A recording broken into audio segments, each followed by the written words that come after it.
Il y a trop de goodies, il y a des mangas, j'ai envie de tous les regarder. Il y a des peluches, il y a cette housse de Switch, Kirby. Ça suffit, il faut que je réfrène mes instants. Ça représente quoi pour toi la culture animée, les mangas, etc. La culture japonaise, ça représente quoi? C'est ce dans quoi j'ai grandi. Étant ado et même enfant, j'ai grandi là-dedans. Mes parents m'ont fait découvrir Miyazaki quand j'avais 4 ans. Et ensuite, j'ai évolué vers les mangas, les séries animées, les mangas papier. Et là, je suis dans mon élément. C'est terrible. On me demande de rester sérieuse dans mon élément. J'ai commencé à faire des films d'animation. J'ai commencé à faire des films d'animation qui sortaient au ciné. Et je me dis qu'un jour, je ferai des séries animées japonaises. Et j'ai trop hâte de ce moment-là. Il est trop mignon. Il y a la musique de Your Name. Il y a une intro parlée là. Et ensuite, ça va chanter. Peut-être. Et tu sais chanter en japonais? Un peu. その声が世界を端っこまで消えることなく. Elle est trop bien cette chanson.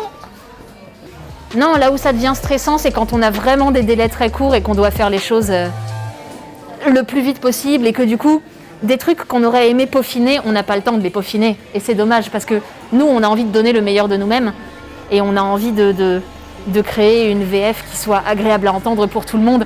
Donc quand nous, on se dit « Ah, il y a un défaut, j'aimerais bien la refaire » et qu'on dit « Scène suivante, non !» C'est parfois un peu malheureux, mais bon, les délais nous l'imposent. Combien de voix? Il y a autant de voix qu'il y a de petites marches dans l'échelle de la voix.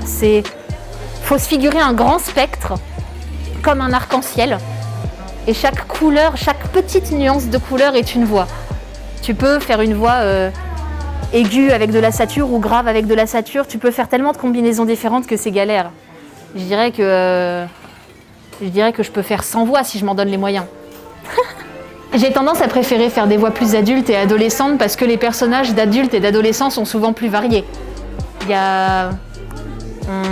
Souvent les personnages d'enfants sont plus typés que les personnages d'ados ou de jeunes adultes.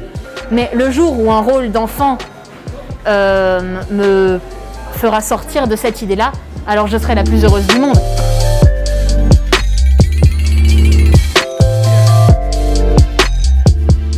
Comme guest, déjà, c'est une super chouette occasion de rencontrer des gens, d'avoir des retours, de pouvoir...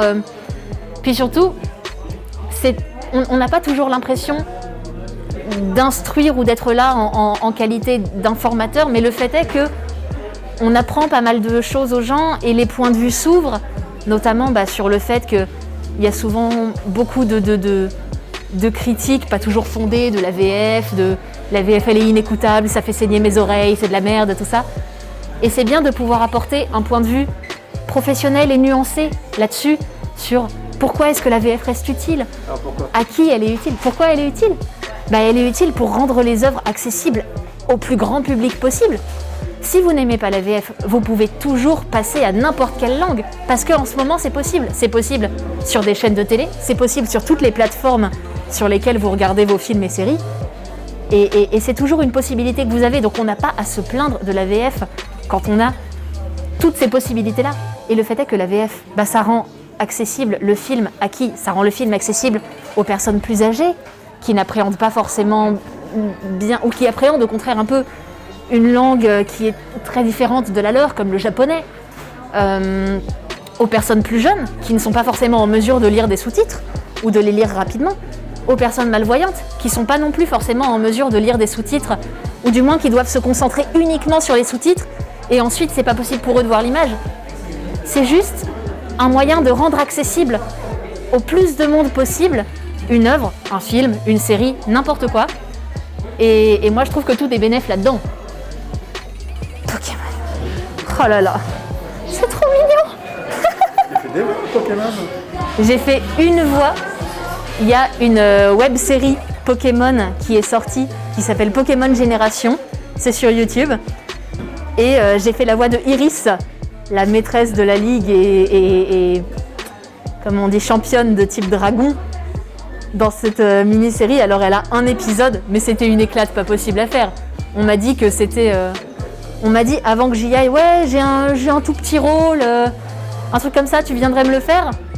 Et j'ai fait, bah oui, sans problème. Et je suis arrivée, j'ai vu Iris, j'ai vu Pokémon, j'ai fait, ça c'est un tout petit rôle? Tu te fous de moi? Ça m'a trop fait rire, c'est génial. Mais ça, c'est le clash entre le côté purement professionnel et le côté fan.